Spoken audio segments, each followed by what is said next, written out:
Good evening, everybody, and welcome to Fuji Speedway for week 3 of the Operation eMotorsport iRacing series here this season. After our first 2 rounds across Europe and North America, of course, last time out at Imola, the time before at Daytona, we come here to Asia this time around for Fuji Speedway. Round 3 of our season. After a dominant performance by Justin Knoll last time out, is it going to be a different winner? Is it going to be a closer finish between 1 and 2? Let's find out over the course of the next hour or so. Myself, Ian O'Leary, Jeremy Scott in commentary with you, and Ramiro Augustin Cisneros behind the cameras of this RaceBot TV broadcast here tonight. Good to be alongside you, Jeremy, finally for the start of this season. As I say, Justin Knoll was absolutely dominant last week and won by some way at Imola. And he has, by the way, just dominated practice as well and finished quite a long way ahead of everybody there as well. It's been a chaotic couple of races so far, but yeah, looking forward to another new continent and another week of this season. Oh, it's great to have you back in the commentary booth alongside. Yeah, last week was absolutely nuts to say the least. And of course, we're out set for qualifying. Justin Knowles, you mentioned, was real quick there. He's real quick here. And of course, now we're not having to deal with prototypes in the way. So everybody running a GT3, it's going to be interesting to see how everybody tackles Fuji. Yeah, indeed. This is the identification for each of our classes, of which there are 4 throughout the GT3s here today. The beneficiary class is for any eMotorsports beneficiary drivers with all iRatings. Welcome to that category. The Pro Ben class driver is any driver who's an experienced beneficiary with 1500 plus iRating or completed a full beneficiary season with a podium finish. And they're grandfathered in if the iRating or safety rating later drops below the requirement. In the open class, that's open to any serving military member or veteran not enrolled as a beneficiary, staff, volunteers and supporters of Operation Motorsport. Other guests approved on a case-by-case basis by the eMotorsports manager. And the pros, who are often up there with the Pro Ben class drivers, of course. Any competition license holders from SRO or IMSA, FEI, CCA, any past and present for any of those, and an iRacing A-class road license as well that they may have. As I say, they're normally up towards the front with the Pro Beneficiary class drivers. This is the schedule this season. As I say, 3 continents in 3 rounds, starting the season at Daytona. Imola was last time out. In 2 weeks' time, we'll be at Spa for the middle of our season, really. And another couple of weeks to Monza. A bit longer of a break through the week 13 for Le Mans. And then Silverstone rounding off the season in week 7. So this is actually the last race outside of Europe here on week 3. In the pro standings, after just 2 rounds, Joshua Mir is leading the way, but ahead of Justin Bessett and Mitch Herrick, who are tied for second. Peter Hitzman and Nathan Rondock then next, running up the top 5. Nick Batista is in 6th place. Elias Roman has just topped practice for these pro drivers, but he's 7th place in the points at the moment. Martin Weiss, who was having a fantastic battle at Daytona towards the end of that race for 2nd place. He finishes in 8th place so far for the first 2 rounds. Zachary Beige and Charlie Guillemet, top 10, and then Mitchell Optic and Andrew Cooper rounding out the pros. In the Pro Beneficiary class, Cameron Lackney leading the way in front of Justin Knoll, who was so dominant last time out. And it's very close across the board, really, including Nolan Uke, Louis Rios and Brandon Mateo as well. Bit of a jump then back to Chad Sheffield, who's been up there in just the beneficiary class before in previous seasons here at Operation Motorsport. John May 7th in front of Cam Jordan. Scott Andrews and Trevor Yates, the last driver to score points for the Pro Bens this season. In the beneficiaries class itself, Sean Brammer is leading with 34 points, only 2 in front of Chandler Baker. Garrett Wickham is in 3rd in front of Joey Lamb, and then a tie for 5th place between Brian Rodriguez and Ray Richardson. Tie for 7th, 3-way tie between Dave Bell, Nicholas Peck and Stephen Rayner, with Casey Sobel rounding out the top 10, John Hicks and Elliot Whitfield rounding out the field. And in the open standings, Michael Huggins is leading by 4 points in front of Evan Kerr and Matt DeRocco, who are tied. Marco Laranjo, who had a little bit of trouble race at Imola, is still 4th in the standings ahead of Raymond Sampson. Devin Anderson and Kenny Gutierrez are tied in 6th place in front of Glenn Jacobs. Icar Bayo and Ryan Castro, the last drivers to score points from the open standings. As you'll notice, lots and lots of entries here this season, which is absolutely fantastic to see. I think we're getting up towards 40 again here. I know I think we had 47 at Daytona a few weeks ago. We had high 30s last time out here, Jeremy, and it makes these fields feel very, very busy, especially coming off the back of last season, if you remember, where we not only had all these different driver classifications, of course, as we've gone through, but also the actual car classifications as well. We had LMP2s at the top. We did have the GT3s. We also had Porsche Cup cars and GT4s as well. We've gone back to the season before last, where it's all GT3s now, and I've got to say, in the same sort of size field, it makes it feel all of a sudden quite a lot busier. It really does, and of course, also you got to stop and figure a lot of these drivers were at Road America just a couple short days ago for the WeatherTech Sports Car Championship 6 hours race. So for them to come here on Tuesday after recovering from, trust me, I know what a weekend at Road America's like. It really whips you big time. So for them to come out here and race is absolutely fantastic. I know a couple of these guys I see on there were actually even on cruise for as part of the Operation Motorsport program that puts different veterans with different crews throughout the championship, whether it's an IMSA, SRO, or the like. Right now we're watching Devin Anderson on the course in the number 2 Mercedes. What can Anderson do coming across the line? Again, one of, if not the longest front straightaway in all of racing. And Anderson with a, looks like a top 20 spot right there. Garrett Wickham, though, going up to 4th. Yeah, I'm pretty sure it's the longest on this schedule, unless we're counting Daytona, which is a bit weird, but you know what I mean. It's a very, very long front straight down here, and that run down towards turn 1, by the way, on the opening lap's going to be quite something, so let's look forward to that. Here's Luis Rios, now a Pro Beneficiary Class driver. He was the Beneficiary Class champion a couple of seasons ago. Dipped his toe into Pro Ben racing last season in an LMP2. Didn't quite hit the ground in the way that he was in the GT3s, but then again, it was a completely different car class entirely. Back in the GT3s here, and with a solid start to the season. And this qualifying session has started okay for him as well. 19th place currently for the driver of the Mustang. Not the best placed of the Pro Beneficiaries, though. That has gone to, I think, Nolan Uke, I think, so far in this session. But not entirely sure, to be honest. We'll check that as we go along. Still waiting for the time to come in, though, from Justin Knoll, which is what we're really waiting for here, because he was by far the fastest in practice and indeed last time out in the last race. So I'm wondering, you know, it looks all close right now, and to be fair, Martin Wallace has made that a little bit less close just in the last couple of months, and Tyler Manning goes to the top now. But what is Knoll going to have to say about all of this when he gets over the line? It feels like he's still got a few attempts to find, and he's still yet to get himself up towards the front. There he goes, popping himself into the top 10 briefly, but immediately pushed back out of it again with some more time. So not a great start to the session for Justin Knoll. No, but there's still, what, over 7.5 minutes left to go in this race, so no surprise that we're starting to see some of these times really fall. Tyler Manning, as he said, fastest with 38.718. Let's see what Steven Rainier can do as he comes down the long front straightaway. As it kind of looks like he's not going fast, because it's just that's how long it is to come down this straightaway. And you stop and figure, you take a look at F1 cars, hypercars that run down this straight, and they're quick.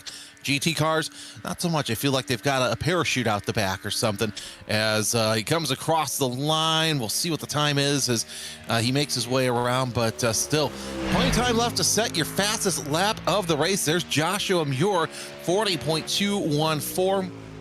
By the way, Rainier, trying to see where he's at in our timing and scoring screen. We'll get to that in just a little while, but you are taking the Mustang through its paces right now. I think he's right now setting up for 100R here in just a couple of corners. Yeah, coming through, and then it's not really a corner, but it does have a name. Then down in towards the hairpin here at turn 10, which is a proper overtaking chance here in the race.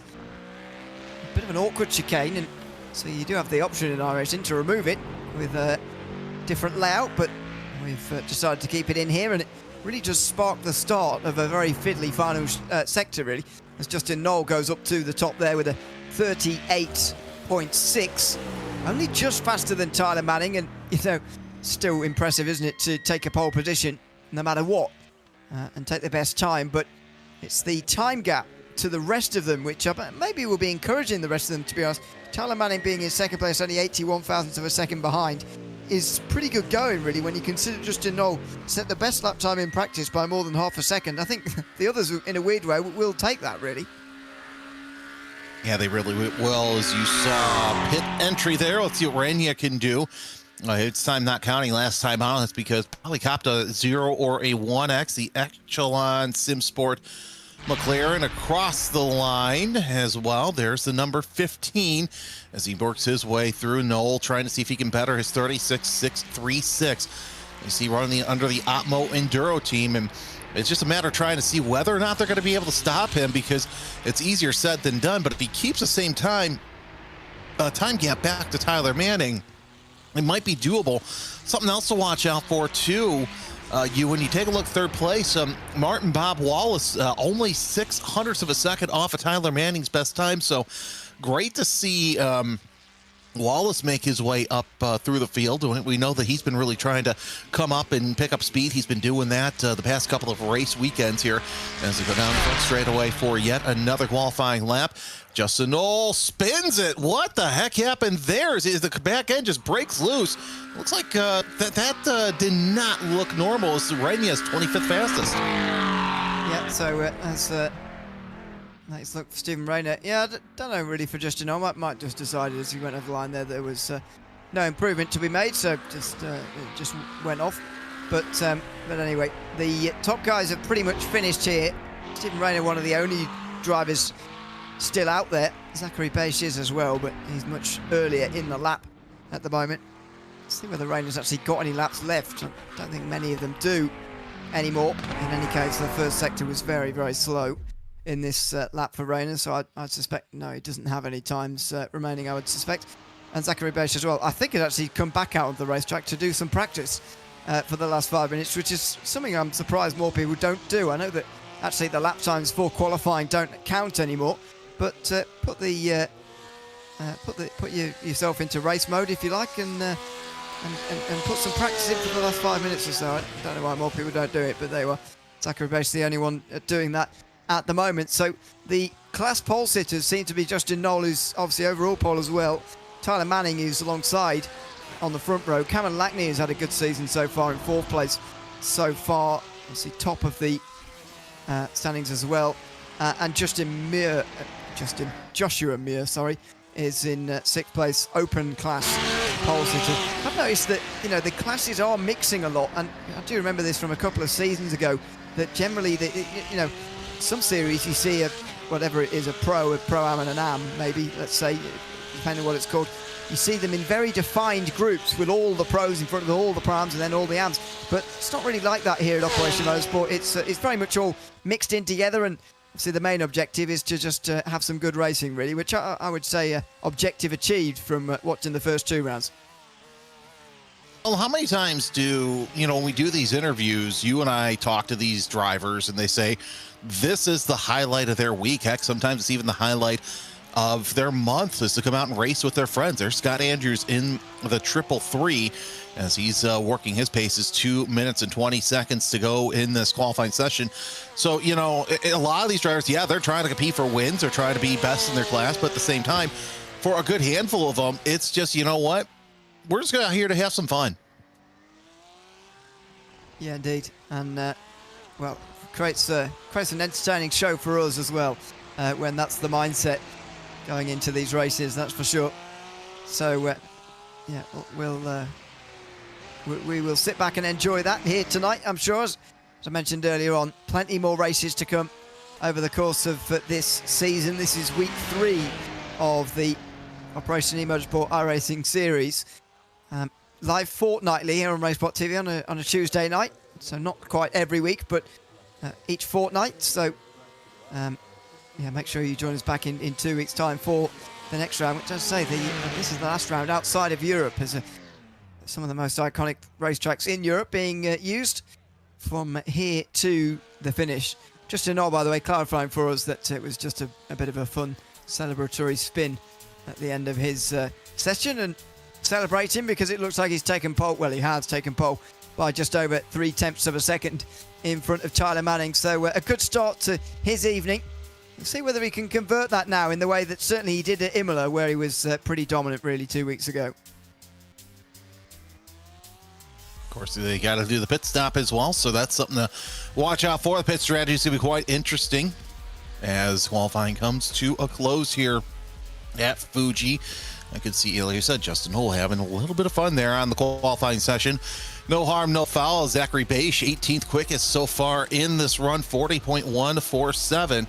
As he's just going to run out the clock, and I don't blame him because really, if you think about it, this track is a very, very tricky track, especially in Sector 3.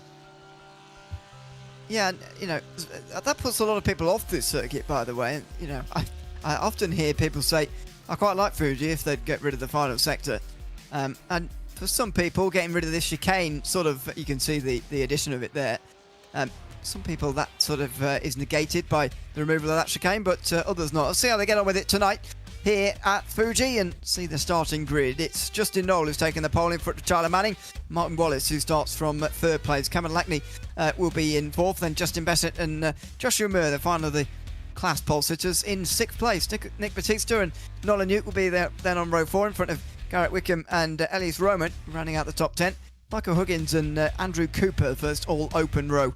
On row 6, Mitch Herrick and Cam Jordan. Then on the next row in front of Evan Kerr and Marco Naranjo. Then Brian Rodriguez and Zachary Beisch on row 9. Scott Andrews and Nathan Rondock rounding out the top 20. Demian Castro and Lou Rios then next in line. Johnny Salado and Tanner Masters then on row 12. Stephen Rayner 25th ahead of Chandler Baker, 2 beneficiaries there. Trevor H and Nicholas Peck on row 14.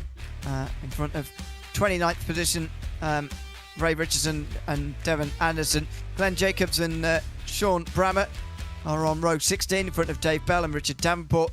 Raymond Sampson and Kenny Gutierrez then rounding out the field. 36 drivers in the field here today.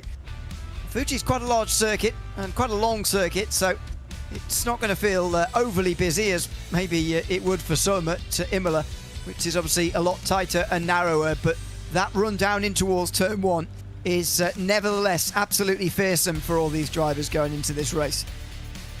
Yeah, it really is, and it's just such a daunting course to say the least. Heck, I've seen how the front stretch has been longer, and it's had a NASCAR style turn 1. So, I mean, yeah, you got that, but at the same time, you got to run down to Daiichi, which is a very tight right-hander, and even it catches out the pros. They make their way now through into the final sector, where they try and run 2x2 as best they possibly can. I mean, what would you say your verdict is on this sort of final sector there? I mentioned a few people's comments from what I've heard in the past about the first 2/3 of this circuit being quite enjoyable before they get down to here, and it is a bit of a culture shock, I think, this final sector compared to the rest of the racetrack. But some people would go as far to say as it really ruins this circuit. I think it's just a challenging part of it personally, but we'll see how these drivers get on here tonight in this sort of rhythm breaking last few corners. For sports cars, I don't think you should use it. Just throw it out. Just go straight off a Dunlop corner and head towards Nets corner. But for Formula cars, I think it's an absolutely fantastic passing opportunity, and it really separates the men from the boys. See how it pans out here today. How many overtaking chances are it going to provide for us? I suspect a few, but let's wait and see. This run down towards turn 1 is going to certainly provide more. It's one of the longest front straights in all of motorsport. Certainly one of the longest on our schedule here this season. Certainly the longest, if you don't want to count Daytona as a whole front straight from that oval. It's a very, very long run into the first braking zone. So how long is Justin Knoll going to leave this? Because often you see the leader wait for as long as they can hold on before actually getting the race underway. So as to negate the slipstream effects, of course, you're giving off from the lead of the race. Let's see as we get round 3 of the Operation eMotorsport iRacing series underway from Fuji tonight. They run up towards the start line, and very soon Justin Knoll will be fighting to keep his lead. We get this race underway. The green flag waves, and look at the jump that he's got already. Goodness me, he absolutely reacted to that one, and he's car lengths ahead of the rest. Absolutely streaking ahead in towards turn number 1. How do the rest of them get through here? We've had a couple of chaotic lap ones so far in this series, so far this season, through Daytona and Imola, but glad to say through turn 1, everybody making it through cleanly this time. That's good news. Now we just got to get through Coca-Cola Corner and head towards 100R. So far, so good. And just like I said, got to wait to get through Coca-Cola Corner because the cars already falling off of the back.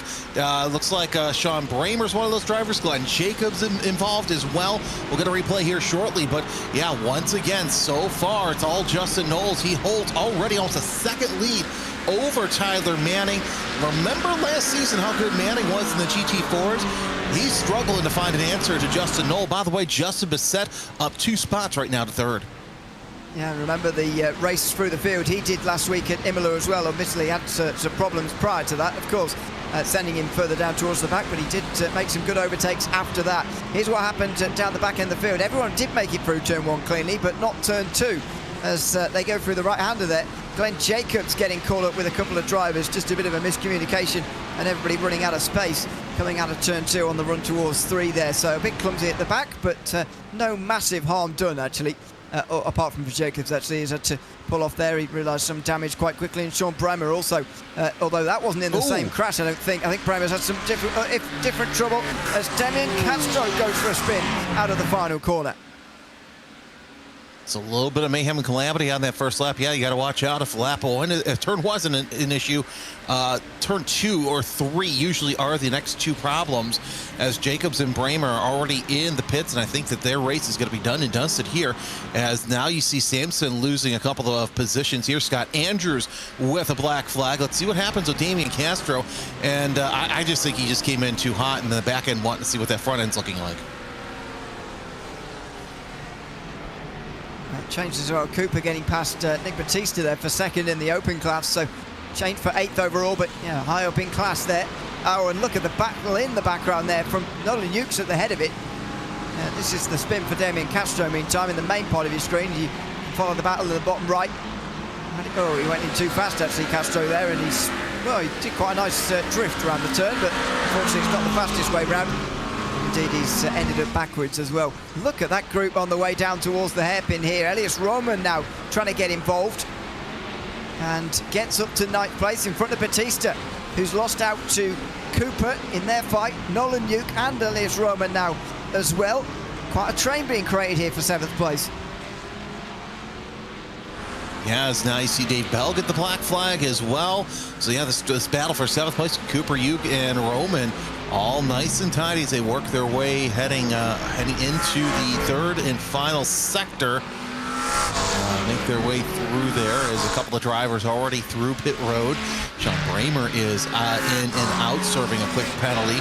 And let's see what happened here to Ray Richardson in that number 95. It looks like, I would imagine, yep, the back end stepping out in that Porsche. Oh, that was a nice little defense there, as now you see Cooper trying to hold off Nolan Uke, and they're going side by side for that 7th spot. Uke not able to get the good run off the corner like he really wants. Now he gets it, but here's the thing. Cooper's going to have that advantage going into turn number 3, and once again, the McLaren gets out in front. Side by side again, though, into the long right-hander. Uke having a very, very long way round there. And, well, if he stayed there, that would have been impressive. Here comes the Mercedes. Roman, who goes very much battered away there by Nolan Uke, who says, no, you're not coming through, on the way down the inside in towards turn 6. And Roman has to fall back into line again. Nick Batista is then next in the queue. Camden, Jordan and Garrett Wickham are then next in line. I think side by side down the hill there towards the hairpin. They will get it sorted out in the end. And look at the speed of Cooper there through the chicane. So slow that it's caused a knock-on effect. Roman and Uke still side by side, and there was a spinning McLaren in the background as well. That is Jordan, who goes right around.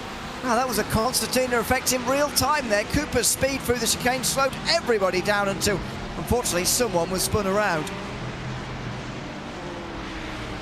Yeah, that's just going to happen through there. If you get too much or not enough power, you're going to have so many issues. A couple cars going off in the runoff, coming off that final corner, and you really got to watch out because you will get dinged if you go too far off. As you're watching Andrew Cooper holding off Roman Yuke and Batista right now for position. Really, the only big issue right there is going to be Elias Roman in that 99. And now you start to see some drivers poke their noses the inside. Roman's going to be one of them, a little bit of a late dive, but not able to make it happen. And he's got to watch out because Nolan Yuke is closing in for that 8th spot because Yuke's got a lot of different drivers. And now Batista goes around. Wickham goes around. So far, Yuke is just falling down like a rock as you saw the replay with Cam Jordan making the spin. Yeah, there it is. Just dropping about 10 places as well, by the way, in that moment. It's a real group from Andrew Cooper on back here in 7th place. Now it is starting to thin out just a little bit with some of those spins and contact through here. This is on the bottom of your screen, further up the field. Justin Bessett still in front of Mark Wallace there, and Callum Lackney next in line. I'm sure Muir as well. So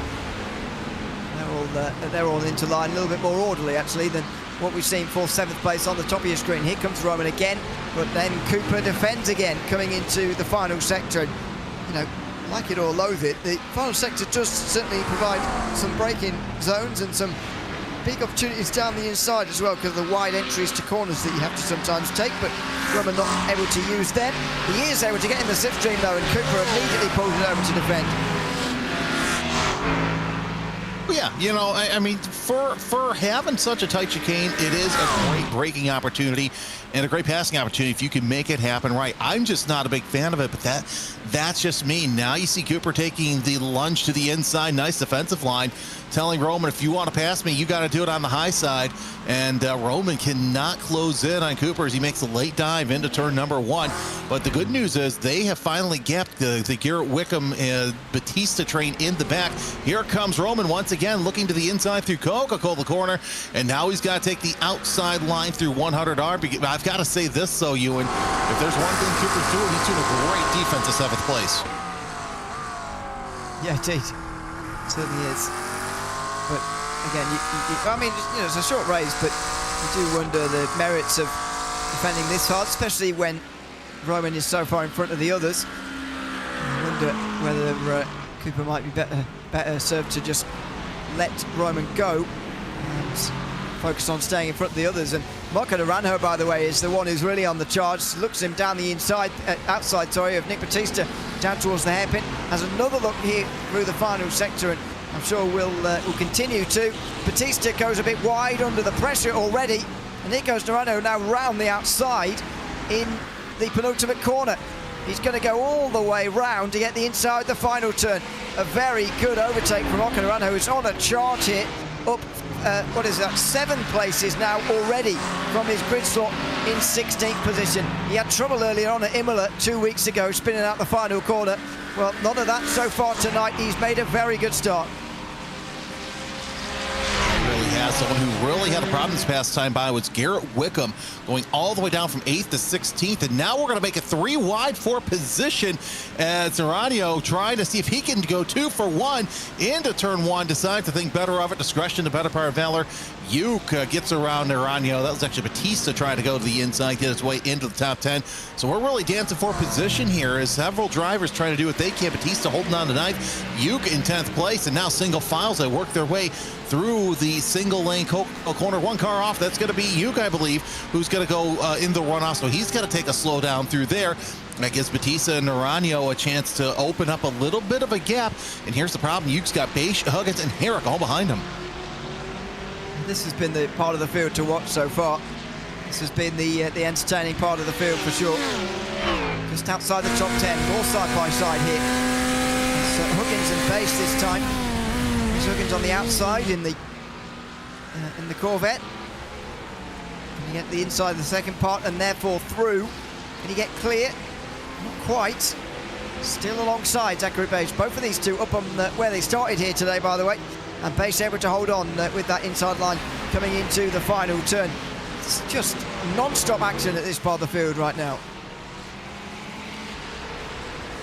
And sometimes where the action is for these GT3 races, as drivers coming into the pit road for their pit stop, which honestly, I think it's kind of a little fool's gold to come in this early unless you have damage. I don't know if Peck was one of those drivers who was involved in some sort of issue, but you're watching a lot of these cars draft their way all the way down the straightaway. As we see if Baker can close in and defend here. Here's Chandler Baker in the number 23 Porsche, as he works his way around and goes, oh, hits those sausage curbs and goes flying.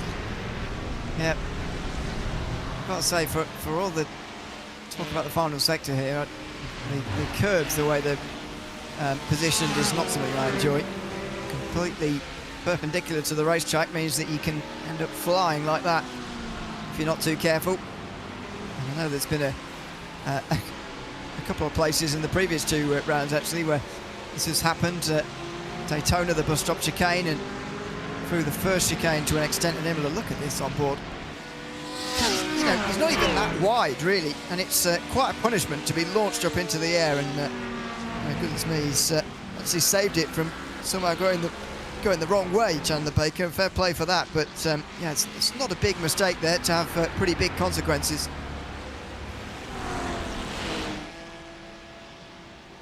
Those sausage curbs, they'll come out and bite you. They're kind of like I would say a spoiled over sausage that we like to not serve here in Chicago.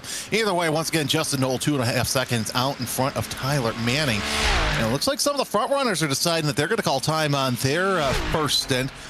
Either that or they're taking a nice defense down pit road. Yeah, and then one of them is coming in. We'll see who that is in just a second. But yeah, you're seeing some snake effects down the front stretch, which kind of is poetic. Trevor Eich, I should say, the driver coming into the pits, but for the most part, you're seeing not much passing, a lot of drafting, figure out, where the car's going to be here in just the end of the stint. I think I saw Bache and Herrick went for a swap of position. Wickham making his way up through the field up to 15th around Louis Rios, but man, I'll tell you what, nobody right now having an answer for that 15 of Justin Knoll. That's remarkable, isn't it, the way this season has started for Knoll, especially with last time out race at Imola, and now this as well. Cooper still trying to hold back Elias Roman, even though, to be fair, he's now got the speed and has shown the speed to run away from the others, including Marco Naranjo, who's leading the charge now behind. Finally, Roman's not through. He still can't get through. Now he switches back to the other side. It's late braking on the inside, and there's a BMW in front, a lamped BMW that... Oh, it's contact, and Roman goes around. Cooper successfully holds on, but Roman's the one who spins around, and luckily he's able to save it with a little bit of help from the McLaren and a little bit of wheel work. He stays in front. Andrew Cooper still holding on to 7th for all he's worth, and Elias Roman still can't find his way past. Yeah, easier said than done, and of course, that was kind of the equivalent of, oops, I accidentally bumped you, let me straighten you out a little bit, but you can easily do that there in the chicane. You take a look at this once again, and this just looks like it was just a racing incident. Both are side by side, yeah, and Roman just with a little bit of a tank slapper, but he's able to use Cooper as kind of a straightener down the corner. Either way, loses a little bit of ground, doesn't necessarily lose position. He lost almost a second on the track, but better second than multiple positions. As now you see Nolan Yuke going to the inside of Nick Batista. That's for 10th place overall. They're side by side. Yuke still second in class and moves his way into the top 10. Batista falls back to 11th, but I don't think that this battle is going to go away anytime soon. No, indeed. This is the last spot inside the top 10. Yuke currently holds. It's just starting to dissipate behind a little bit. The big group that was earlier being created by Andrew Cooper is just starting to go away a little bit for the most part. We've got just crossing towards half an hour to go now. Interesting, and it has been interesting so far this season actually, the early stops that seem to be planned for some drivers. So far we're waiting for the top 25, but also Kenny Gutierrez is further down than that to make a pit stop, and we have seen drivers go very deep into these races so far without having made a pit stop, but eventually they do come around having to. But yeah, some very early stops from some, but what it's meant for this race, I think, is the amount of lap traffic that you can see. Not every car we're seeing pop through in this big group at the moment are for position, and a lot of them are, because it's a big group fighting for 7th basically. But there's also a lot of lap drivers in here because of these pretty early pit stops that are happening again here. See what happens to Gutierrez here. And I think at some point, these guys are just like, you know what? Yeah, it would be nice to have... got a little bit of boop in the back, and that was Damian Castro. Do you not get penalized if the admin boops you and spins you there in the chicane? I'm asking for a friend. Look, if it's, I wouldn't advise doing it the other way around. That's a one-way ticket to going on the sim racing stewards. Go, why did I get banned? Yes, indeed. I can't figure it out. Anyway, here's Justin Bassett, who's in 4th place mode, just in front of Cameron Lackney and Joshua Muir. So this is a change from earlier where Martin Wallace was behind Bassett. And you see Justin Bassett going the wrong way. Again, remember 2 weeks ago where he was making up positions at Imola, admittedly after a shaky start, but nevertheless, not an easy place to come through the field at Imola. So he did a good job there, but he's on the defensive here today. Cameron Lackney and Joshua Muir, 2 class leaders, both behind him trying to make overtakes, which is not a position you often find yourself in where Justin Bassett is right now. No, and so that'll be quite interesting to see how that plays out for him, as he's got Lackney and Muir behind him. Muir, though, knocking at that door of Lackney more than he is worried about Bassett, and I'm wondering if Lackney decides to pop to the inside. Bassett's going to try, I should say, if Muir's going to try. Muir's the first one to strike here as he takes that Mustang down Draft City, and he'll at least get 5th place, but I think he's too far away to try a lunge at Bassett for that 4th place overall. Of course, as I said, Muir the open leader and Lackney the beneficiary leaders. They go side by side through one. Man, just such great racecraft to see these guys do what they do, and Lackney able to muscle his way around. Weird to say that with a Ferrari ahead of a Mustang. Yeah, indeed. Go through the very long right-hander at 100 up. In the meantime, Cam Jordan recovering some places down the inside of Evan Kerr for 18th. As another position regained, but Jordan's still down 4. To be fair, so is Evan Kerr, actually. He started nose to tail, 14th and 15th. Change of position there. Now, just in front of these guys, Wallace goes steaming down the inside and 2 deep into the hairpin. And Manning goes straight back past him, but Wallace then gets a cut back on him. Switching one way, then the other. Tyler Manning, though, able to just about keep the place, and this is allowing these 3 to catch right up. Now create a tight battle for the pro podium, with Manning holding off Wallace and Bassett. Of course, Lackney and Muir also want to be involved in this battle as they work their way onto the front straightaway once again. Well, look at that. Knowles already starting to lap some cars on the track in earnest. Now, something's going on with Elias Roman. He's lost multiple positions, now falling out of the top 10. I think Roman stopped somewhere on the circuit. We'll find out more here in just a little bit. But look at Wallace taking Manning all the way down to the inside there, side by side.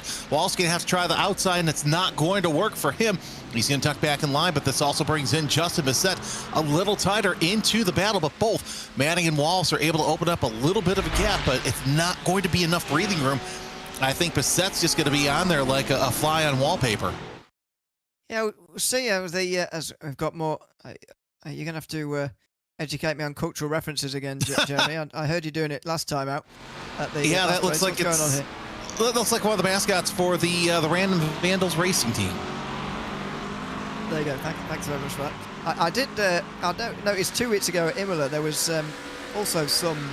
Was it on Marco Naranjo's car? Maybe it's somebody else.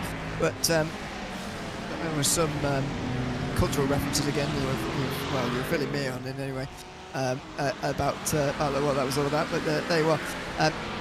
Manning really under some pressure now. Really in a big group, in a big fight, and there's lap traffic in front as well. I say there's many drivers actually lapped out at this early stage. About 7 of them. And this has been happening meantime to Elias Roman further behind. He's been trying to get past that McLaren of Andrew Cooper for ages, or he was. Now he's dropped all the way down to, goodness me, 24th position. He came in right after that, by the way, to make his pit stop. Yeah, smart move as we're nearing the halfway point of this race, and you're seeing that Manning and Wallace using that lap car as a little bit of a pick. Wallace pops to the outside. He might have a chance if he can close in the braking zone. Not going to do it this time as Manning goes nice and late on the brakes, and that's going to bring Bissett a little further away. Gutierrez gets a black flag as well. I think that's probably a pit speed violation as he's just now coming out of the pits. And yeah, Batista's in the pits. Andrews is in the pits. So I have a feeling, Ewan, that now we're starting to see drivers decide that the pit window is just going to open up. Yeah, we get towards that middle stage of the race, aren't we, where that is absolutely going to be the case here today. We're 2 minutes from half distance, in fact, here at Fuji. That was a bit wide from Manning, and this is Martin Wallace again giving it a go into the hairpin. He did this last lap or the one before. It was very much like this. He was close. He went one way, then he went to the inside, but he doesn't go for that this time. In fact, he hangs back a bit more, maybe fearful about the presence of Justin Bissett. You can see it in the rearview camera there, the bottom of your screen. Bissett is right there, so Wallace has got a bit less freedom, really, to actually try and make this move now. Yeah, he really can't make those awful moves. He's got to really think about how he's going to make that move as he does a little bit of a wiggle there going into net corner. And now they set up for the long run once again, a little too far away to try and make a pass here. But either way, it's a nice little draft as you see Lackney, Muir, I should say, trying to see if he can get some clean air inside the intake of that Mustang.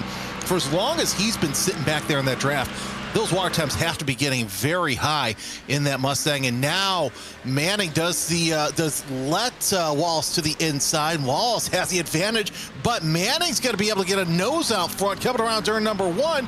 And Wallace gets the advantage for the time being and finally is able to wear down Manning and get second place and the lead in the Pro class. Just about. I mean, he was only just clear on the way towards turn 3 there, able to take the racing line in the end, thankfully. But yeah, it was not so far clear there.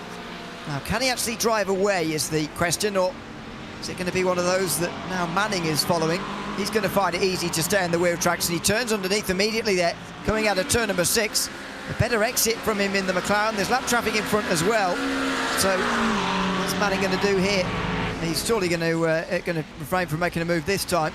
And yet the BMW on the outside there just gets out the way, but will have put Manning off there a little bit from actually making the move in towards the final sector, and Wallace has secured that. But yeah, as I say, he's now really got to try and run away, which might be a little bit more difficult.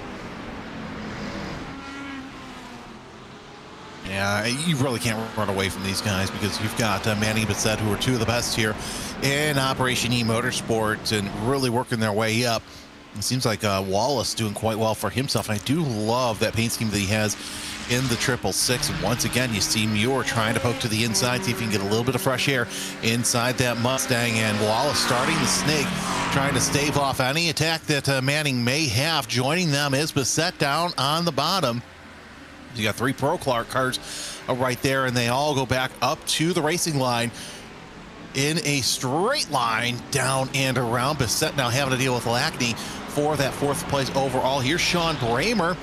Let's see what happens to the 54 and gets on the gas too soon and just noses it right into the tire wall. I've done some pretty bad damage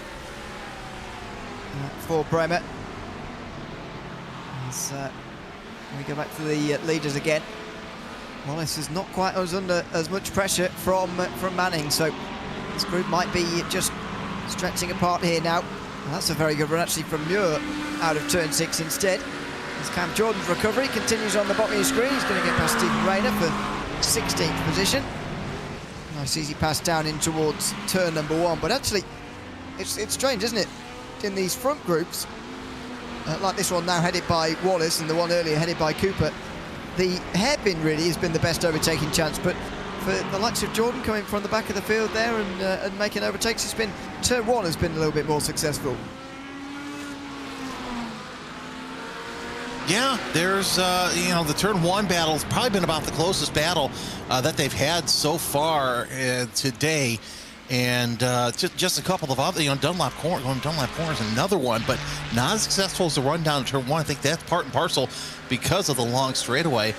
Wallace, though, having the biggest gap that anyone's had there in second place, as Manning falling into the clutches of Bissett. Let's see if Bissett does anything with that BMW, as Castro is in and out in 9.7 seconds. Peck coming down pit road once for his pit stop, and wouldn't be surprised to see the leaders pit here within the next 5 to 7 minutes. Yeah, I would expect so. I mean, there's so many of them in this front group. I'm sort of surprised no one's chanced it yet, but maybe it's the prospect of traffic behind is too much, and there is still a lot of them in this race, which would provide an obstacle which you can avoid by staying up here at the front with all the others who are fighting at the moment for second place, as these guys are. Although, again, the group is starting to spread apart a little bit, and that's often comes from the top, comes from the head of the group. If they increase the pace a bit, the gaps all the way down generally get stretched, and we're starting to see that here in this Group 4 second position here. Come down towards the hairpin, and there's absolutely no chance this time around. So yeah, it looks like we've entered a different phase really with this group. It's not side by side all round. It's pit strategy probably that is going to be next, but when do you come in? And the big one really, how much traffic are you going to be when you come out? And that's always the concern for these guys running at the front. Well, of course, as you know, the longer that you go run out, you don't necessarily have to take a longer pit stop. So that's also something that's playing into the hands of these guys, because if you see the people behind you to go in, which we might see that just about now with Cam and Lackney. And yeah, Lackney's going to come in and serve his first and only pit stop of the day. So he'll break loose out of there. We'll see how the McLaren does coming into pit road, hard on the brakes, as the 802, the beneficiary leader right now, comes in for his compulsory pit stop. And we'll see how long he has to take. And I think that's what's going to kind of precipitate what the rest of the top 10 has to do for pits. Yeah, and here's Zachary Page following. He's so careful with pit entry here at Fuji. It's quite precarious.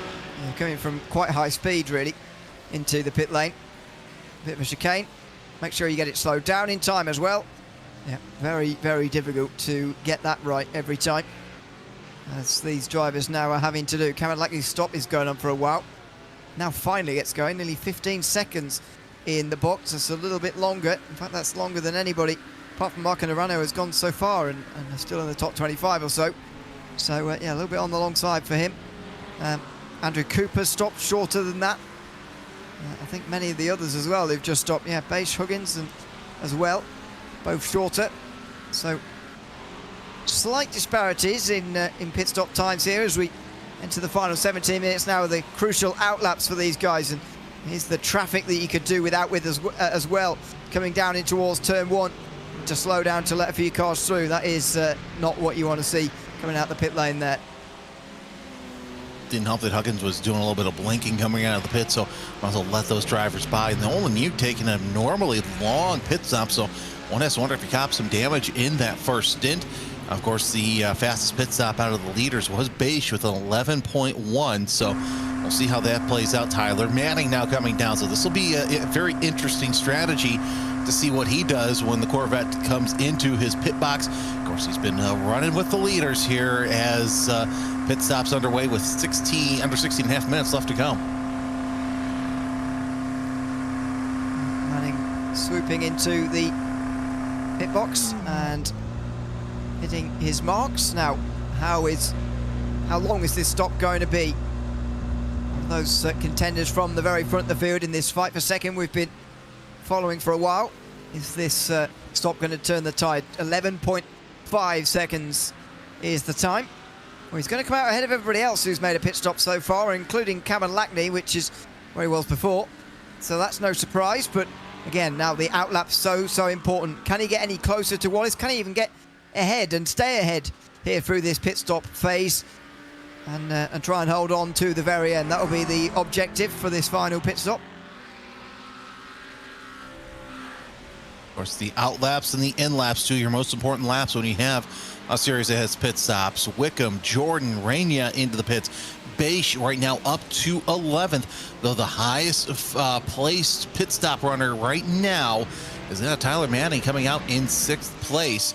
As we're looking like your top 5 still have yet to answer the call. They should do that here in the next couple of minutes. And look at Louis Rios. Even though he's 5th, he's up 17 spots. He's had a difficult race, but if he can get a good pit stop underway, he might be able to stay in the top 10, as Wallace now coming in the pits as well as Muir. So only Bessett left now of that group that was fighting for 2nd place. Surely Bessett won't be too much longer in stopping himself, but Muir will find his pit box. And look at the traffic here coming down in towards the hairpin. Goodness me, this is a big group. This is for 11th, probably over, no, 10th, sorry. Zachary Pace at the front, and it goes right the way, probably back to Richard Davenport in 18th position. This entire group, which is very, very busy through the final sector. Pace in the leading Porsche, as you can see. And look at that behind. These guys have all stopped, with the exception of Brian Rodriguez. And maybe Richard Davenport as well. He will still need to stop, but this group is going to go on for at least 10th place, actually a top 10 position now. They're going to move into 9th now because of Chandler Baker's pit stop. So yeah, this is one to watch through the final moments of the race as well. Really is. And did you see the wiggle that Roman had through the chicane? So that's going to be something to watch as well, how these drivers and these tires are going to work their way through, as the sands in the hourglass are falling on to the positive side. But Chandler Baker, as you see right there, 12.2 seconds. Davenport into the pits as well. So we'll see what the number 17 can do for his one and only. And that leaves only a couple of drivers who have not pitted yet. That's going to be your top 3. Actually, I take that back. 2nd and 3rd, as Justin Knoll brings that Ferrari down into the pits. He's had a massive lead all race long. Bessett joins him. Does Louis Rios do the same, or is he going to stay out for a lap and see how big of a gap that he can garner? Indeed. And everybody seems to be coming in now. Louis Rios is following as well. Justin Knoll already towards the end of his pit stop by the time Rios enters pit lane. Just a couple of, maybe an extra second or so there, Knoll, of fuel insurance, but 12 seconds overall. And he's back on his way again. And Justin Bessett, after a 1/10 of a second less in the pit lane, is on his way as well. So Tyler Manning gets straight back in front of Wallace. And now Bessett, who comes out. Is Bessett able to hold on from Muir and Lackney, I wonder, in the background? I think so, but not by much. In fact, Lackney's lost a bit of time, but there is Joshua Muir right in chasing Justin Bessett. So it stays largely the same in the battle for 2nd, although the group has really split apart now. Bessett, I think, is going to be under pressure till the end of this race for that 4th position. There's Louis Rios, not under so much pressure, although not a million miles in front of Elias Roman in 8th position. Yeah, but how about Rios? Up 14 spots from his grid position. He did a great undercut right there, worked his way up through the field, and now is staring down a pretty decent top 10 position if he can keep Roman and Beige behind him. Beige also with a great climb up through the field, up 8 spots, as you see Bessett trying to hold off Joshua Muir once again. Last time it was Lackney, but this time it's the Mustang of Muir, and it's going to be tough to keep him behind on the straightaways as he's well within striking distance. You see Bessett doing his best to sit there and try and defend. Now he's lucky he's getting through the Panasonic corner. That's the good news. However, that long straightaway, which is almost a mile in length, that's going to be the other story. Yeah, indeed. Surely he's going to have a chance by the end of this straight. The Mustang's pretty strong as well, coming towards turn 1, so Bessett surely will either let this one go or he'll move it over towards turn number 1. Surely he can't stay on the racing line and hold the place. Muir's not that close, and no, can't get through. So they stay as they are. Surely these guys aren't going to. Back here, there's lap traffic involved. Louis Rios is only just in front of all this, and it's now Elias Roman who's leading the charge. Zachary Pace has been overtaken. There's Batista not too far away. You see it all the way down in towards turn number 1. Look at that, all the way down here for these guys, and the lap cars don't know where to get in. Pace just gives a bit of a bump draft to Elias Roman towards turn 1 there. And, oh, lap traffic just getting slightly involved. A little bit wide from one of the Porsches. I think it was Garrett Wickman. And Mitch Herrick able to get straight through there. Yeah, Wickman was slightly put off by that and loses a place.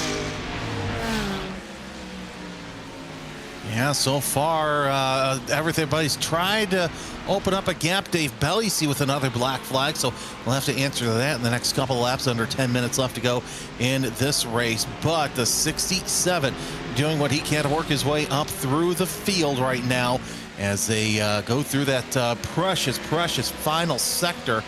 And I'll tell you what, in spite of all the passes, the strategy within all of these cars has been absolutely fantastic as Batista tried to close in on Beige for that top 10 spot.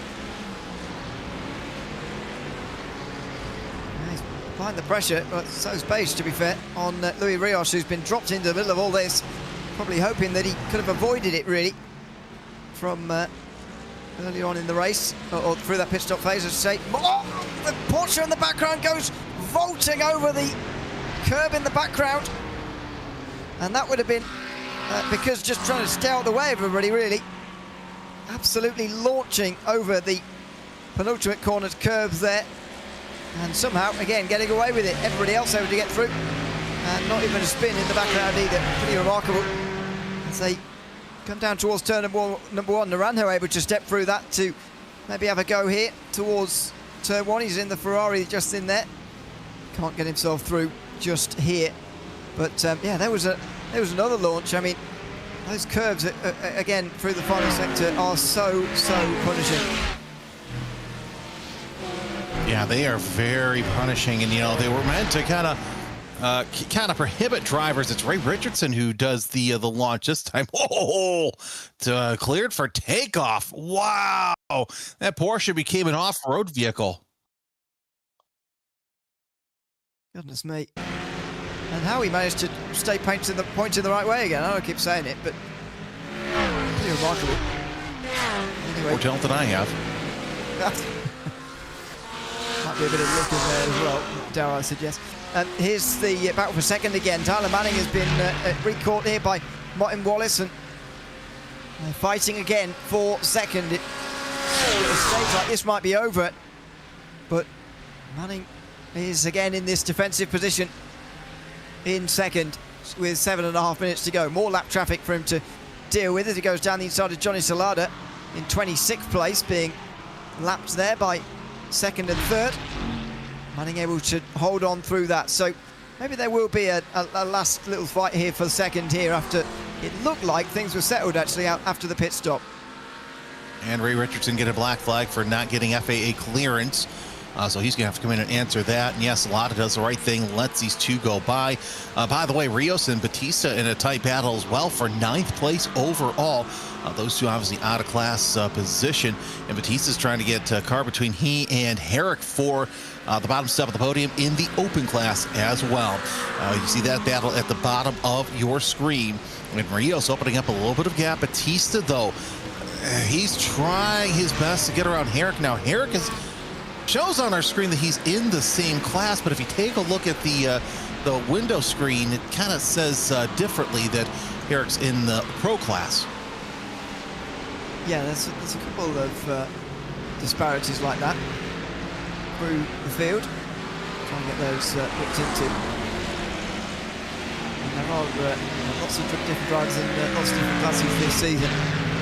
Some of them moving around since previous seasons as well. So it's hard to keep up with. We are still at the head of that group there for ninth, but still holding on quite nicely. As Manning is again on the defensive. 6 minutes to go now, and even that might be too much for him. Wallace in the slipstream able to get alongside, and nowadays the Porsche does have the legs to get alongside and down the inside in towards turn number one. Can't quite get clear though. Now though on the exit he will. And that's Tyler Manning dispatched actually pretty easily this time round.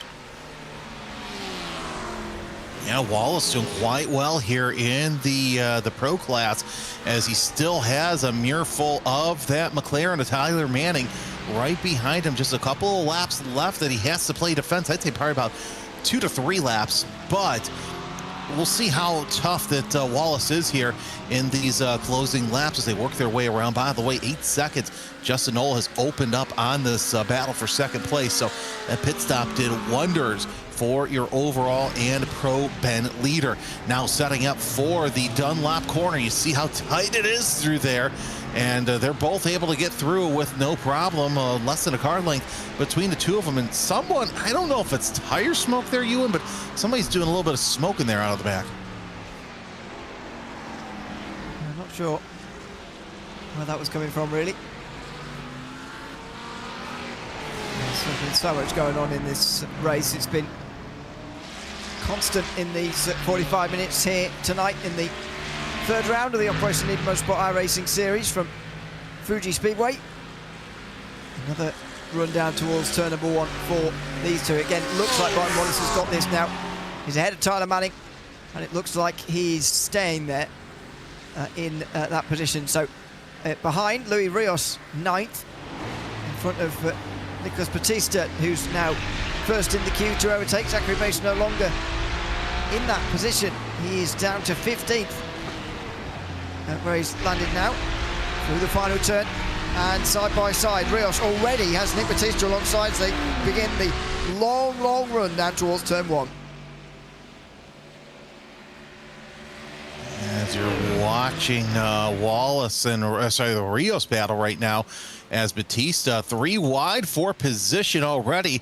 Hang on, because this could get very messy very quickly, as Rios is going to fall outside the top 10 several spots, and here goes Batista off into the runoff. He'll have to take the slowdown, as Garrett Wickham, the driver that fell all the way back to 16th with an issue, is now up to 9th place, second in the beneficiary class, as he tries to go high, wide, and handsome over Herrick. He too is taking the runoff, and he will have to take a slowdown penalty as well. Goodness me, Wickham has steamed through the middle here and moved up to 9th place in one swoop. Mitch Herrick, top 10 again, and Luis Rios, the one who really loses out on this. Herrick gets a little bit of contact there, and here comes Naranjo, who's also one of the gainers from this. Looking for a top 10 position.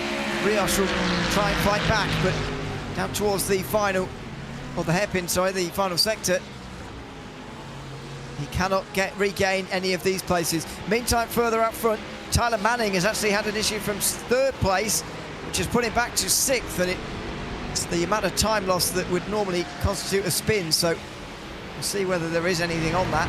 But down to 6th position in one go there, but just shows you how quickly things can change here in this group. And now after all that, looks like Wickham is actually getting away with 9th place, and Herrick's the one who's defending his 10th position, newly found.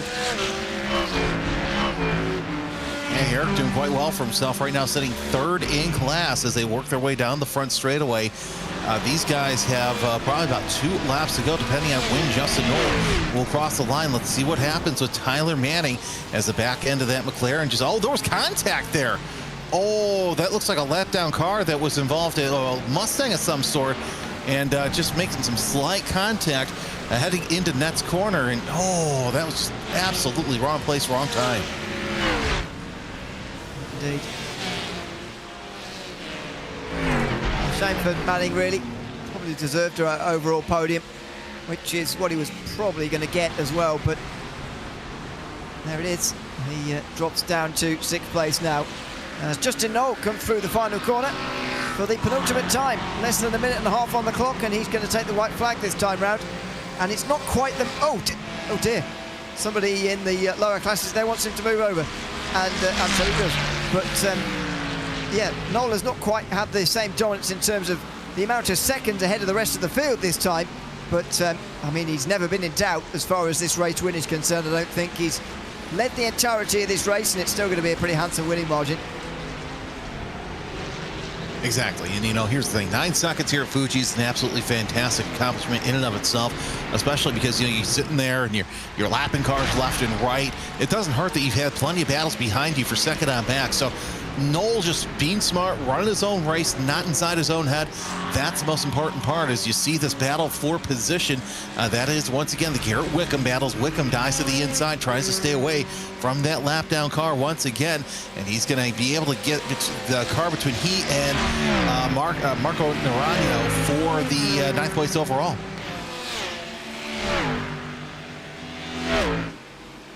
Come down towards turn number 1. And Rios just lifts off a little bit this time. Whoa, look at that from Naranjo.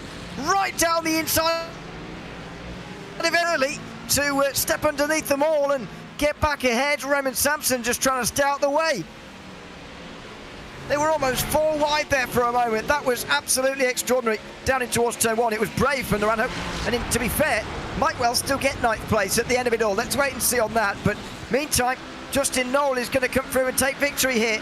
His winning margin less than 2 weeks ago at Imola, but nevertheless, no less dominant here from Justin Knoll tonight. 10 seconds his winning margin in the end.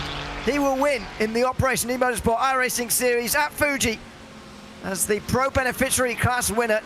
Justin Knoll wins overall.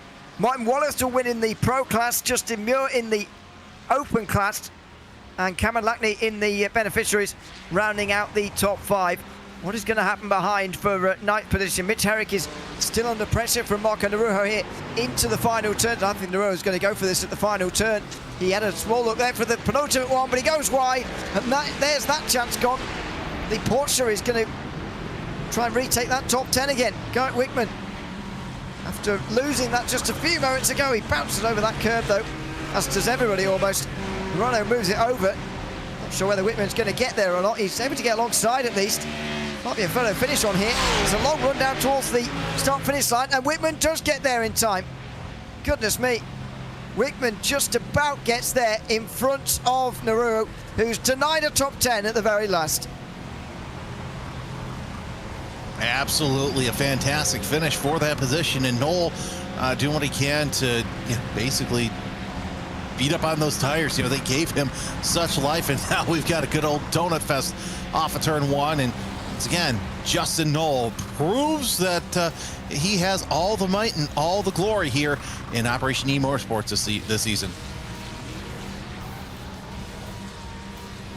Indeed, Justin Knoll again winning here tonight at Fuji Speedway this time. A great victory from him. It is, I'd say, about a 10-second winning margin at the end. Everybody's having a bit of fun here, celebrating at the end of the day. I've seen so many donuts in one place mid-season. Oh my word! Oh. And, well, the crashes have begun now as well. That Ferrari hasn't got many bits left on it. I was going to say, we had a great race and a demolition derby broke out. Yes. And that's rather at the very end here. As there's the accident itself. Goodness that was me. something. Yeah. Dear me. Anyway, Justin Knoll wins here tonight by nearly 10 seconds in front of Martin Wallace. As I say, Justin Bessett getting on the podium in the end. Joshua Muir and Cameron Lackney also winners of their class. Tyler Manning dropped to 6th in the end with that late trouble. Andrew Cooper ended up 7th in the end after defending so hard early on. Ellis Roman settles for 8th. And Mitch Herrick headed that group for 9th in front of Garrett Wickham, who finishes in the top 10. Marco Naranjo denied that by a photo finish. Nick Batista, Louis Rios and Michael Huggins were also involved in that group. Zachary Bates-Waltz earlier before he dropped back. He finishes 15th in front of Nathan Rondot and Evan Kerr, who had the photo finish of their own. Tanner Masters, Cam Jordan and Chandler Baker round out the top 20. Stephen Rayner and Nolan Newt were also on the lead lap. 1 down for Demian Castro, Richard Davenport, Brian Rodriguez and Devin Anderson. 2 laps down for Shane Bremer, Nicholas Peck, Raymond Sampson and Dave Bell, rounding out the top 30. Also 2 laps down for Johnny Solada, 3 down for Ray Richardson, 4 down for Kenny Gutierrez, and the non-finishers were Scott Andrews, Trevor H and Glenn Jacobs at the end of that race. Let's have a chat first of all, shall we, to Justin Knoll, who's won here tonight overall in this race at Fuji. Justin, welcome in. Congratulations on the win here at Fuji. Just tell us how that race was from your perspective, because it looked slightly similar to Imola in that you were leading for a good portion of the race and you were able to take the victory by some seconds in the end. Tell us what it was like from your perspective. Yeah, it honestly, Fuji's one of my favorites, probably top 5 favorite tracks. Got a lot of experience here, so I know the track quite well and where you can and cannot go. I didn't prove that on lap 3 with a slowdown, but hey. I don't know, it's just This track just feels like home to me. I've done so many endurance races here. It's just second nature to go around here for me. I mean, how much has that sort of been built on, if you like, in your sim racing life throughout your time here? Have you done a lot of racing at Fuji, or is it just a place that you've occasionally come back to and remembered that you really enjoy? What's your sort of experience like around here? Well, Fuji is where I did my first endurance race. The first Fuji 8-hour I did 3 years ago. And ever since then, every chance I get to run Fuji, I run it. I love this track. I enjoy the flow of it. And speaking of endurance, by the way, you're part of the enduro team at Otmar. I'm sorry if we've asked you about this before, but tell us about what that's like to be a part of and what you've got coming up in terms of endurances you want to do and are going to do. Well, I actually haven't looked at the endurance schedule in a bit. Thanks for reminding me about that. I need to look at that and see what's coming up. But it's fun. It's more of a relaxed environment. Yes, we want to do well in the race, but we're just a group of guys, group of friends, just hanging out and having fun doing what we love doing. Sad to say, there used to be a race at Fuji, by the way. I was checking if it's still around. It's now Suzuka, so sorry about that. But I'm sad about that one. but there you go. Thanks for chatting to us tonight, Justin. Congratulations on the win, of course, and we'll see you again in a couple of weeks. Thank you. Cheers. Thanks very much. That is Justin Knoll, who wins the race overall here tonight. In the end, second was Martin Wallace, who also can join us. Martin, welcome in. Congratulations on a second place finish overall, and of course at one of the top positions in the pro class, the top position in the pro class indeed. But it was in doubt for a while with a battle with yourself and Tyler Manning, and there were a few others involved. So Justin Bessett was around there as well. Just tell us a little bit about that fight and how that developed throughout the race. It was good. The first, before the pit stops, when I was stuck behind Justin, I was kind of saving fuel a little bit to see if I could drag it out, but that didn't work out as good as I wanted it to. So switched strategies. Just got out front and tried to catch the other Justin, who finished miles ahead. Well, and indeed, that's happened a couple of times now. Do you have any sort of plans, ideas, how to get in front of him and stop him here this season? Get in front of him one time and then just park it on every apex. That might work. If not, I don't know. He is quick and he's very, very good. So I'm not sure. I'll just have to maybe put in some more practice. Well, indeed. We'll see how that goes for the next few weeks. Martin, thanks for chatting to us. Congratulations on the class win and the second place finish in the overall. And again, thanks for chatting to us tonight. I appreciate it. Thank you, guys. Thanks very much, Martin Wallace in first place in the pros here today. And one special interview to come at the end of tonight. No more class winners, but we can chat to Dave Bell at the end of the day. Here from Fuji Speedway here tonight before we sign off. Dave, good to talk to you. Good to have you on the broadcast at the end here tonight from Fuji. Let's touch on your race first of all here tonight and how that went. A finish of 30th place for you in the end, which was at least you got to the end, a couple of laps down in the end. How did you find it out there? I only learned this track last week, so this is my very first time to really spend any time here, and it's a fantastic track. I can definitely see why people like it so much, but certainly would have loved to have had a better turnout. But you know what? Any day on a racetrack is better than one that's not on it, right? Well, indeed. Absolutely. I mean, not only are you, of course, a racer in this series, but also a lot of work behind the scenes. It just tells us, let's first of all chat about this season, because it's only a few rounds old now. How's it been going from that side of things? Switching back to the all GT3s again after multiple different car classes last season. Yeah, we went round and round over whether or not we wanted to continue with the multi-class. We really like that IMSA style or that WEC style, the multi-class racing. But there are just a lot of people who came to us between seasons and said, "Hey, I know I'm at the pro level, and and we're driving the GTPs, but I'd really like to drive a GT3. And so we were like, you know what, this league's all about, guys and gals getting together and having a good time and being able to be supportive of each other. We say in every driver's briefing before the race, we're like, okay guys, remember, this is supposed to be fun. It's supposed to be where we can get together and we can get that team spirit back that we had when we were in the service. Competition is great, and competition makes for a great time, but we really want to make sure that everyone's having fun first. And so we really took that to heart when I was lobbying for a Michelin Pilot series with TC and GT GS cars, but everybody's like, no, nobody wants to drive TCRs. Well, I do, but no, it's just a great opportunity. No one has ever, everyone's always so supportive of what we do on the back end, and that just makes us want to work even harder to give them a good series to race in.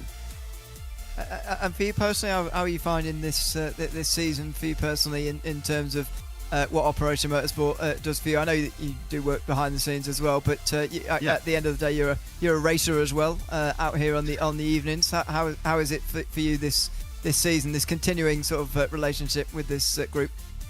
It just gets better every season, and I don't mind that that I have accepted that I'm what we would professionally call a gentleman racer, and I've accepted that I'm never going to be the next, Nigel Mansell, but if I can get out and just have a good time, that's really all I want.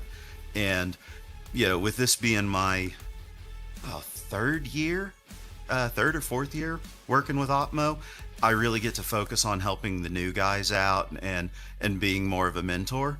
And, one of the things that we're actively considering is, well, maybe do some of us want to switch into more of a steward role and do some more live stewarding and offer some things like that. So being able to be, yes, to race and drive, because that's what got us all involved here, but to actually be able to bring some of the other things to my brothers and sisters, man, that's even better.